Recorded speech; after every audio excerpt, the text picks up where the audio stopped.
Berettas, here we are, 60, brand new 60. Couple coats of paint. And sharp. I'll load it up here. Off to the stainless shop. Thanks, dude, appreciate it. All right, we're with T the man. We are gonna be doing some stainless work here. We're figuring out our bow rails.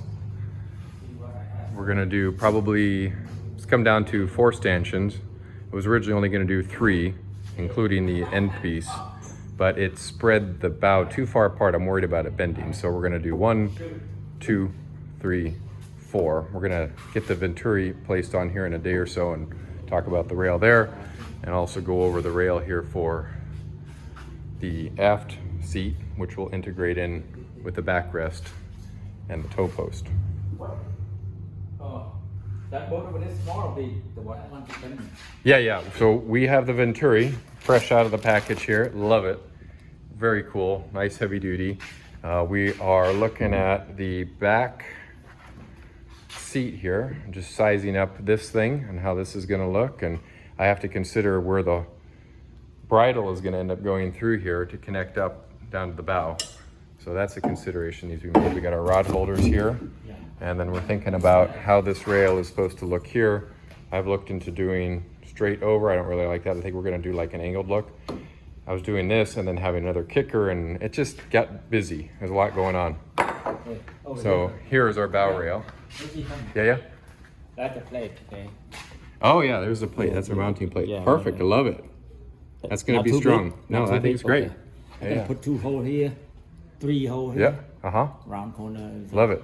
Yeah, that'll do it. And there's our bow rail. We're gonna test this up right now next. This is what I'm thinking. We're gonna bring the rails flush with the front where it is now. This is a rough surface.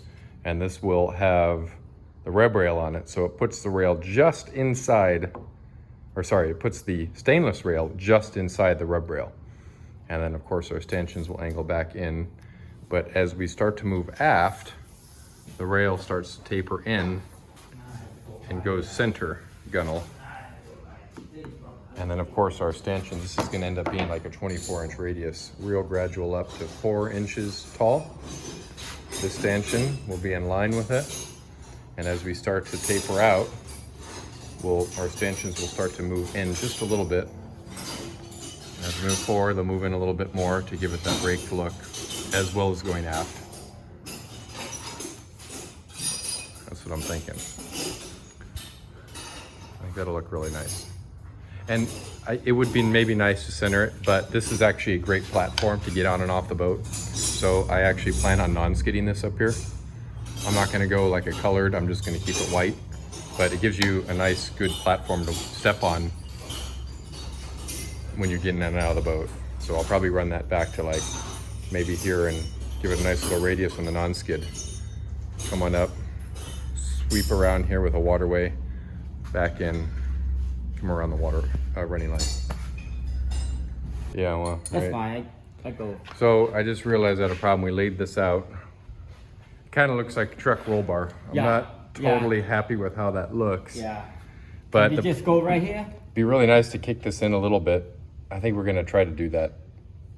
This is gonna be super strong against the transom, but I realized we got our steering right here, and this is right where that steering cable is gonna go. So this would have to come up more. And I'm not really thrilled with that. Also, you know, let's throw money down the drain. We're gonna end up not putting that on there. It actually is gonna go to the deck. That's for the toe post. The rest of this is just looking awesome. These are gonna go right here to tie the boat off. And this is really looking sharp. Just love this bow rail. We are. T's done, fresh out of the shop. The wheel off right down. Ground the welds, they're just beautiful everywhere. Look at this. So nice. And I love this cool little deal we did back here. So, you know, we were gonna run the posts all the way down, but it was gonna take up all the space in the deck. So we stopped it, but I like how it's offset from the back. So it'd be less likely to hit your head on it, but it's strong. I mean, this thing is like solid. It's not even screwed. It's just sitting in here. So yeah, this is, and this one right here, this is gonna get through bolted. This one will get, it's just to stiffen it up a little bit. I didn't want all the torque on these guys, so this is gonna be here to stiffen it up a little bit. Yeah. Look at that. Very cool. All right, brothers, we have the Whaler back in the makeshift shop. And today, of course, we don't have our finish coat on, as I've explained. It's just a couple of coats because this entire process of building rails, as you can see, they tape it off and it works for the most part, but there's a lot of wear and tear that happens when you're stainless fitting and testing and trial and error and working in a shop and swinging pipes. And anyway, we don't want the finish coat to get wrecked, so that's why I didn't go all the way with it. So our rails are just sitting here. We're going to fasten these down, polished every screw head, so that's going to look really nice when we put all these things in. But we're going to do the dry fit process now. So we have our console, we got to get our tank, we got fuel vents and horns and switch panels and Yamaha gauges and compasses, and we have stereo controls, cell phone holders, and we got our controls here, cup holders, rod holders / cup holders, switches. It's there's a lot that has to go in. So we're gonna basically dry fit the whole thing. If I make a mistake or something, I haven't wrecked my finished job either. So that's kind of the benefit of doing what we're gonna do. So now that we've got all of our dimensions, I'm actually gonna start penciling some stuff out here because I want it to look good as you're sitting here. I want it to be ergonomical. I want to reach for the phone and right-handed, pick up the phone on the right side, have a drink on the right side. Anyway, just make sure that, oh yeah, somebody else wants to change the channel or something, or the song, I can have them do that from maybe this side, passenger over there on the stereo. So little things like that thinking about, that all need to start to come together now. So really love how all this came out. Pretty happy with it all. Cleared the engine well up. These were supposed to come back, redo work. Sometimes you got to do it. There's no instruction manual for this kind of thing. So, but the reason I didn't bring that post all the way down is I can actually slide a boogie board for towing kids, slide things in underneath there. I've tried to save a little bit of real estate in there. This is kicked back like this because I've learned from experience. I actually used the center pole on my last boat I built, and the problem was it just brought it a little too far forward, and you'd knock your head on it sometimes. You had to be careful. So I didn't want it so far back that I'd lose real estate, but it's far enough back now that with the cushion that comes on the front, I hope it's back far enough that I won't really run into it. Just kind of is what it is. It's a little funny, but it's unique, to say the least. I love the rails. Kind of tied them in so they match the bow. We didn't carry it all the way through here because I needed a place for people to get in and out of the boat when you're pulling alongside a swim step. So we're actually going to do a little non-skid pad right on the top there because people always step there and wet feet on a wet boat. That'll spell disaster. So I want a nice, easy spot for people to get in and out of the boat from. And of course, I think I might have mentioned we're going to do our non-skid around the bow as well. So here we go. Start layout. Let's see how this looks. So just working through some space planning here. Dry erase marker works great for this. You can wipe it right off that L grip. So just trying to figure out what works. Switch panel, MFD. I wasn't going to put a VHF on board, but this Whaler is kind of like a lifeboat in a way, and it's probably not a bad thing to have on board when we're cruising. A VHF kind of at the ready. And plus, when I'm out boat readying, I got to be able to get a hold of everyone out there. So the only thing I can't seem to find a place for, I'm really having a tough time with this one, is where to put my ignition switch. Now I don't actually need the kill switch because my Dometic comes with one, so I could just easily cut those off and wire that into a remote switch, or just take this switch and mount it remotely somewhere. I do want a kill switch on board, so it leaves me with just figuring out where to put a key. Maybe underneath the wheel so it doesn't get bumped, but spinning your hands around, I feel like that's something that you might bump. So I don't know. I think about this one a little bit. Got it again. I thought I was done fiberglass fitting, but nope, it's got to continue because we get a lot of holes to drill. A lot of things to cut in. Running into my first snag. We got our seats kind of getting roughed in, mocked in. A lot of tools out. Starting to cut in everything. You know, as I mentioned, we got the dry fit going on. So MFD, switch panel, cupboard door, steering starting to go together. A lot of little pieces, getting it all sized up here. Throwing boxes away. Once it gets fit, it goes back in the box, and then once the final paint job comes on, we'll pull it out of the box and put it on permanently. But as part of this dry fit process, amazingly, this is the first hiccup. Cable won't fit there. Bad angle of approach. You get it squared up this way, it's no good there. Bring it down to squared up this way, and now it's no good here.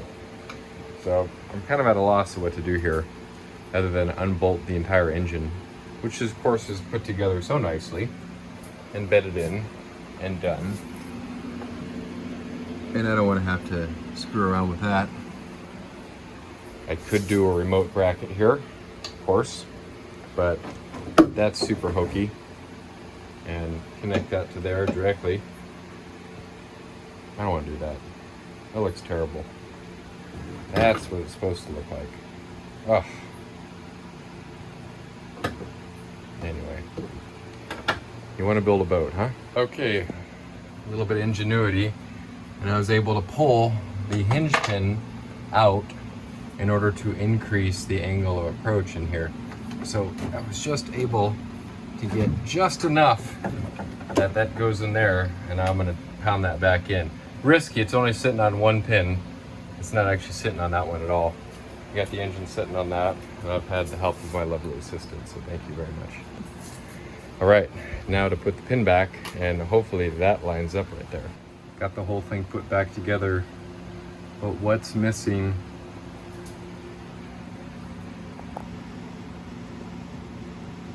Yeah. Oops. That's supposed to go on there first.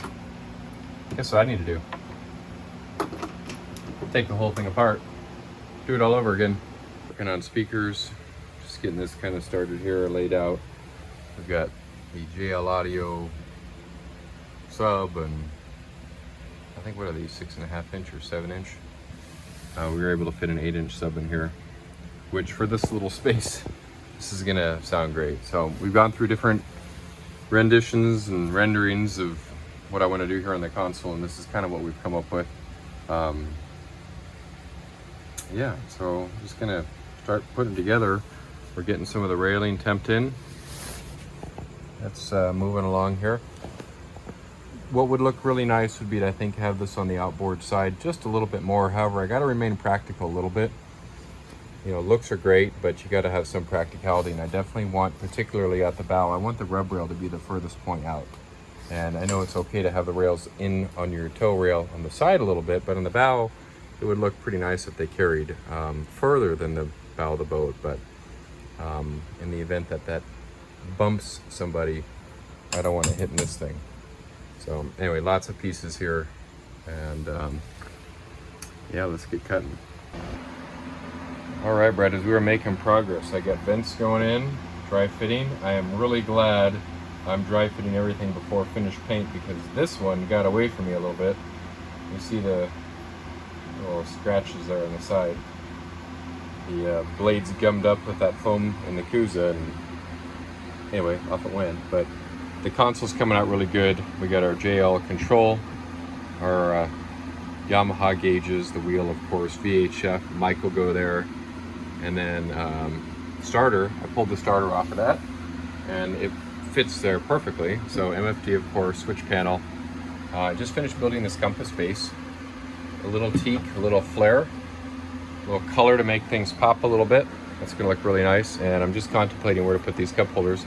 Yeah, these are kind of cheapy from Amazon. I doubt the LEDs are gonna last longer than like 10 minutes, but they'll be cool for a little bit. And when they go bad, you just pop them out or replace the, like $5 or something stupid. But definitely got the ones with the drains in it. And I have learned from a past build that you want the wider one, because the narrower cups, like that size right there, works great for a can without a koozie, but who's got a can without a koozie on a boat? So that's gonna go there. And I'm contemplating whether to put one here or not. I've got this guy here for my standard drink, but if I'm trolling, I still need a place to put a drink when my boat ride has got a drink in here. So here's another little thing. We got our VHF antenna. That'll just go right on there.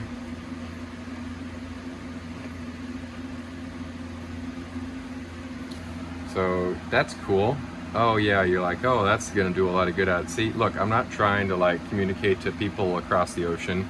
This is for buddy boating down the coastline, or talking to Calusa, or just short-term distance. I'm not crossing oceans in this thing, so that'll be fine. And it's got about the same range with that antenna, but better because I'll be powering it with a 25-watt radio.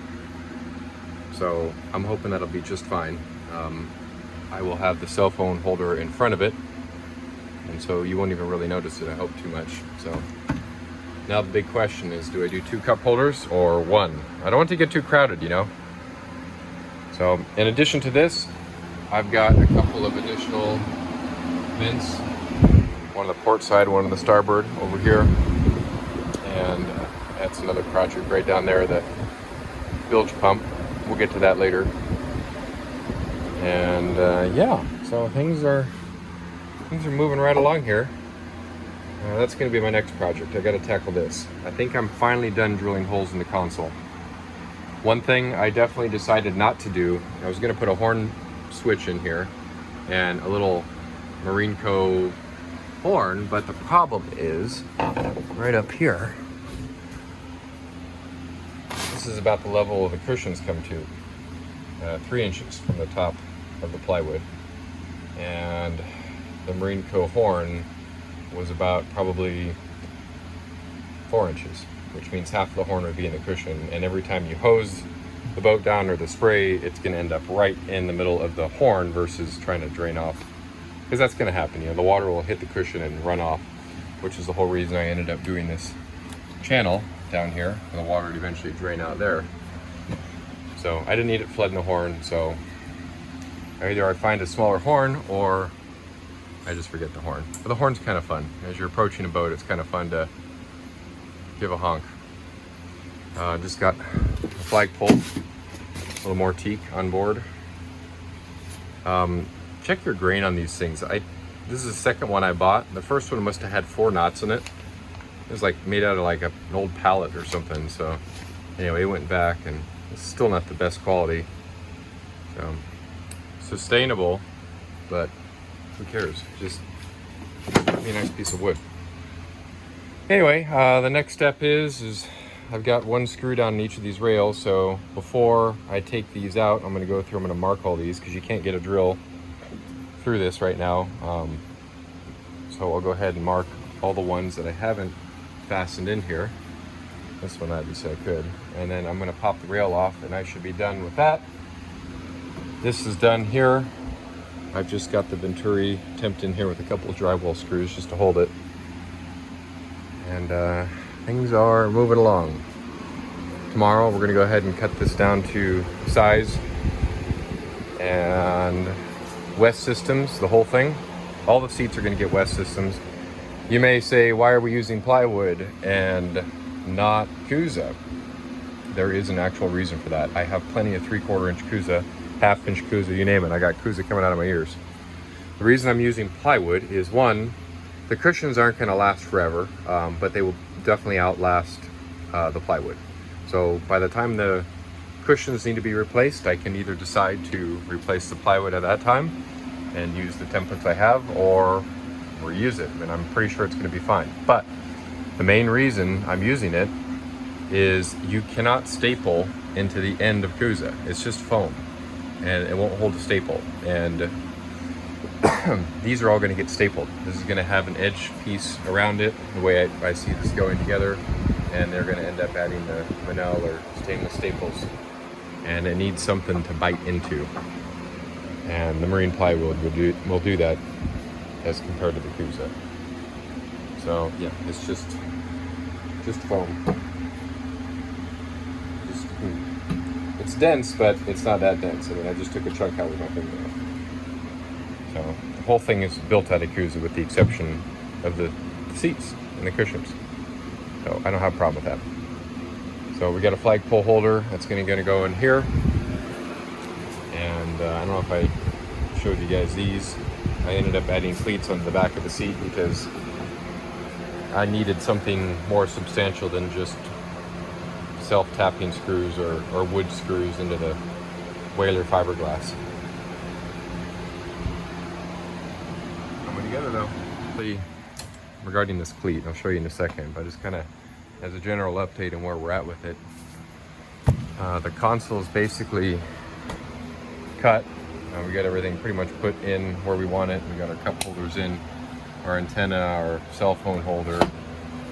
Got the base out, varnishing it. I've taken all the seats out. They're currently being epoxied. I epoxied them earlier tonight, and they're cooking off right now. So tomorrow, I'm at least going to take the boat in and have it upholstered.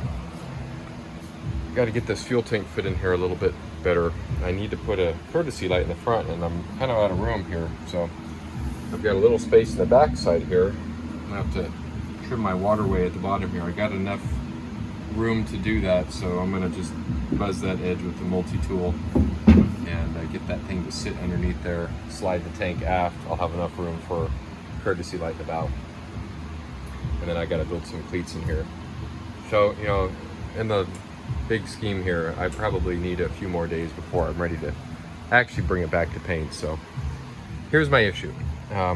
This is the old cushion. I kept it, and I'm glad I did because I just need it for sizing. So if we bring this up,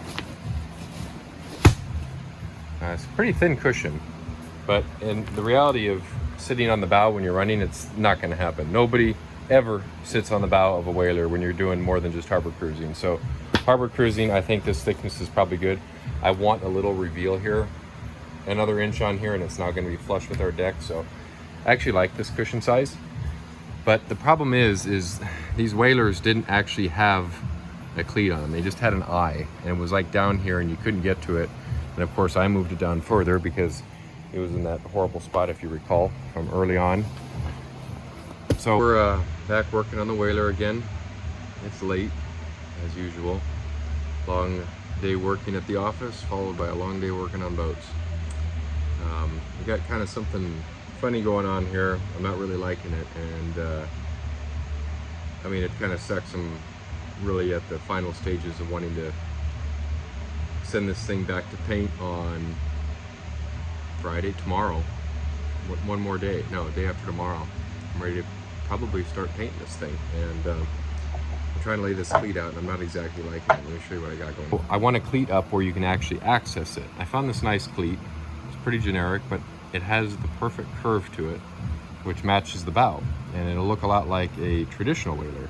And I do like some tradition. This is a new stainless steel version of the original Boston Whaler running light, and so that's just sitting on here right now, but I needed it for sizing right here. So anyway, where I'm going with this is, if I put this cleat right down on top of this, good luck getting a line around that thing. It is just not going to work. So I can either mount it this way, which looks a little stupid. It's probably pretty strong, but again, to access it, you can't really get to it. So I would have to take this cushion and do a notch out of it to get it, and honestly, that would look kind of dumb. So what I think I'm going to do is I'm going to build a little block. I'm going to offset this cleat a little bit higher, enough to bring a line in on that side and that side to tie it up. So if I do that, this is kind of mocking it up here. That's the elevation it would sit at. And I think that works. It looks clean. It's accessible. And the problem is I got to build a block in here, glass it in, grind all this down, kind of start over right here. But in the long run, I think it's going to be worth it. So let's go back to demo, right? Here's what I've done.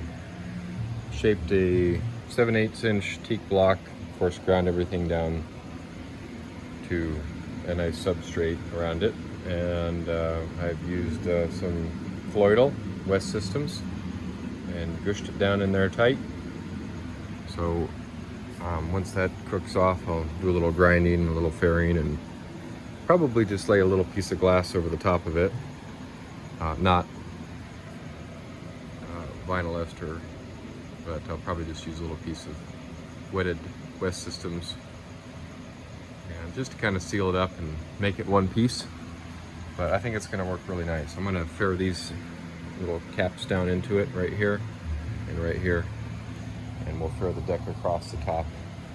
I think it's going to look really nice. And I still have access down to the chain locker below, so when I'm anchoring the skiff, I can obviously close the lid here and still have the line come out. So bada bing. In the deconstruction process here, we are taking all of the stainless off, all our hardware off, fitting the fuel tank in here, doing a last little bit of fairing up here. I was gonna glass it. I'm 50-50 on this one. I don't know if I'm gonna glass it. It's got some 406, 403. I mean, it's embedded in here pretty good, and I don't think it's going to go anywhere. In addition to it being wedged, there's so much epoxy on top of this thing here. It would be incredible if it ever pulled out. And it's not so much I'm worried about the block pulling off here, I'd be more worried about the screws pulling out of the wood, which they would not only go through 7/8 inches of teak, but they would also go through the fiberglass. So it's probably pretty good. The alternative would be to run a bolt all the way through, which happens to be the same angle, and do like a carriage bolt with a couple of dots right there, running all the way through with an acorn nut on top of the cleat. And you know, sometimes you have these things tied up, it starts blowing 40, 50, 60 knots, you don't have time to get your skiff up, you'd probably put it on the tow eye, but sometimes things happen in the middle of the night, and I don't know, I just want it secure. So anyway, moving on to another item I'm pretty excited about. This is the first time I've tested it. If you guys recall, everything is built out of Cusa, right? We've glassed the sides, we've glassed the top, we've glassed the front side. Of course, the front side's faired, back side is not. But what's kind of sucky about Cusa is there's just zero structure really to the ends of the panels. You get a little bit on the faces, but what I'm going to do is I found these nifty hinges that are a right angle. See that? And so this way I can actually screw through the structural part of the Cusa.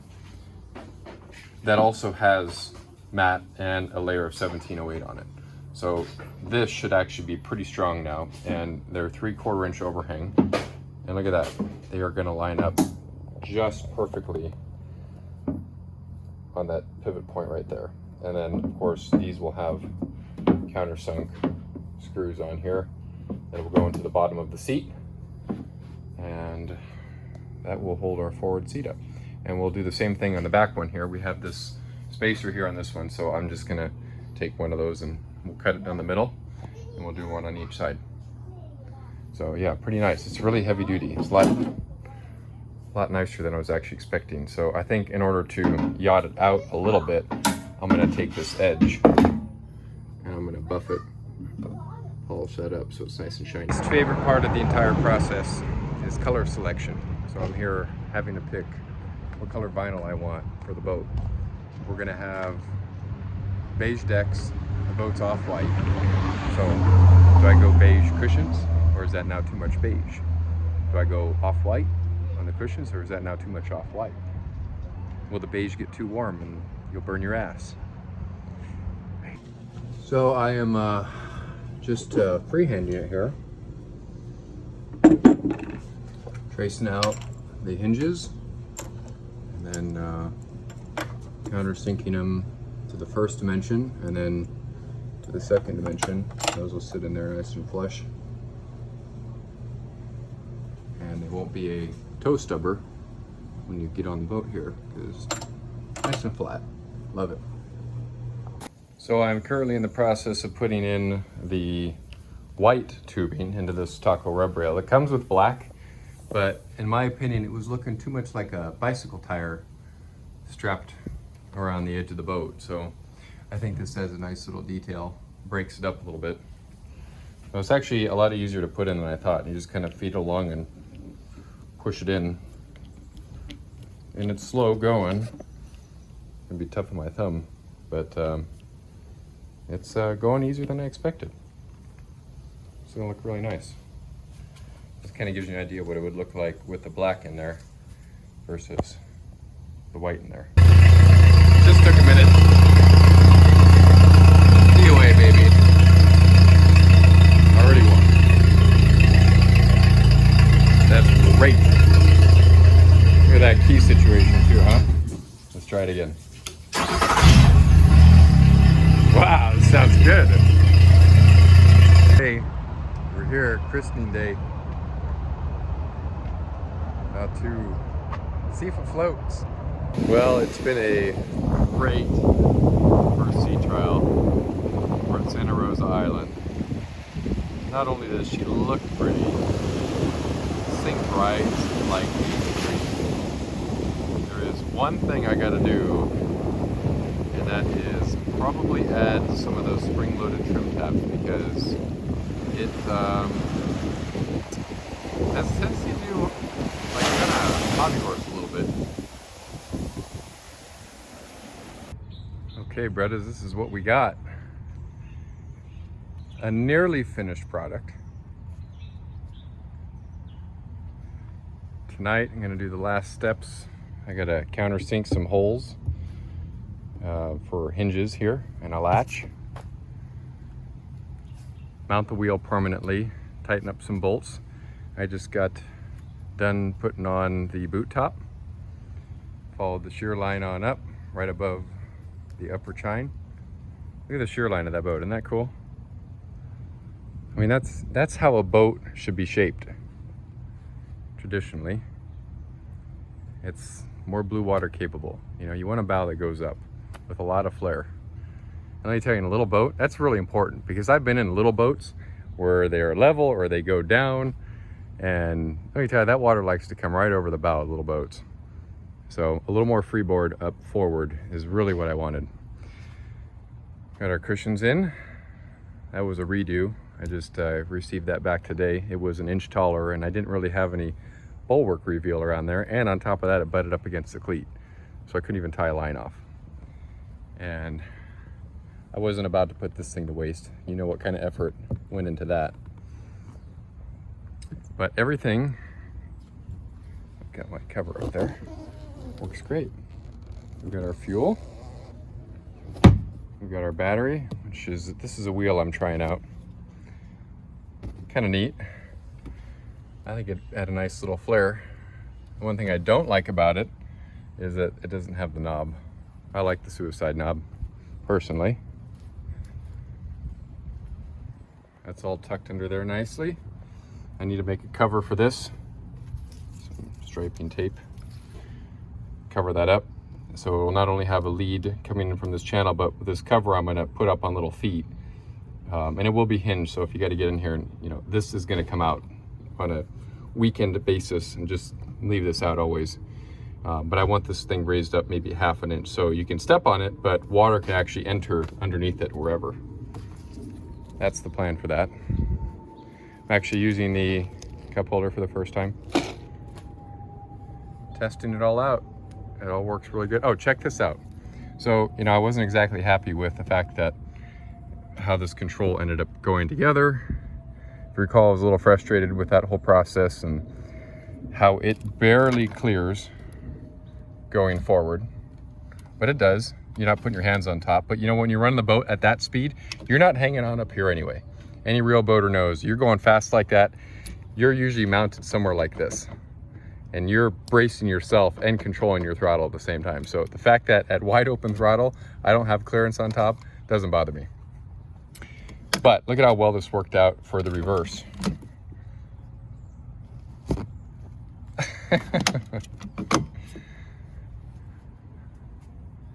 It's a ram mount. This thing's, we'll put it to the test. I need to put a couple of brackets on the side to keep them from falling out, but all stainless steel. It's really kind of marketed to the marine industry. They're not cheap, but I've had cheap phones on boats or cheap phone holders on boats, and they like to rust and fall apart, and you're replacing them all the time. So I figured I'd spend a little bit more money and put something a little better on board.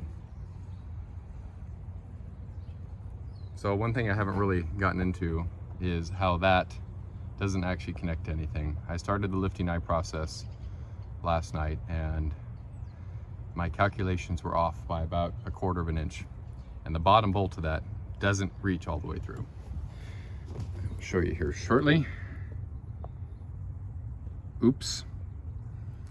So I gotta figure out a plan B here. I'm not really sure what that's gonna be yet. In the interim, I'm just gonna connect my cable to that for hoisting up on the boat. There she is. The most customized, one of a kind, 13 whaler Dauntless ever. It is Wednesday night and prepping for our trip. We're gonna splash the whaler the first time. It has been a grind getting this boat ready the last month in anticipation of not leaving it out of the fun we're gonna have, hopefully. We got a milestone here. I just put oil in the engine. I did kind of put gas in the engine by actually filling up the tank. And we are gonna go ahead and light this thing off. Do a little pumperoo. See what happens. It's alive!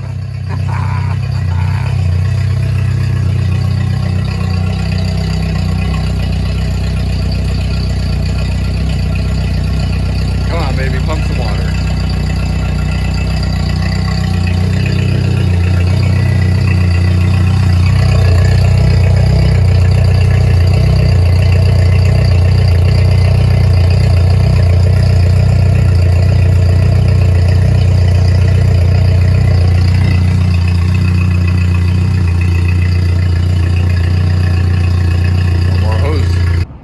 Really like how the boot top came out with that stripe. Nice to see it in the daylight. Be able to stand back from it.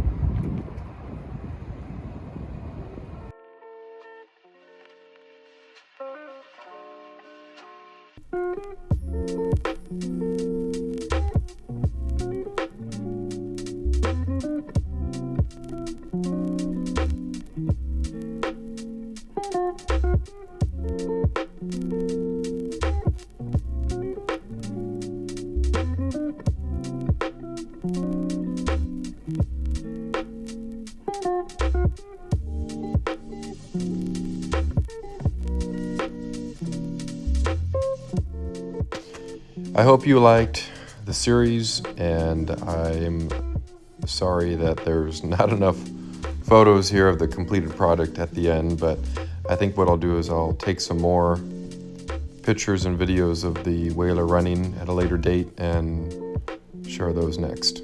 For now, thank you.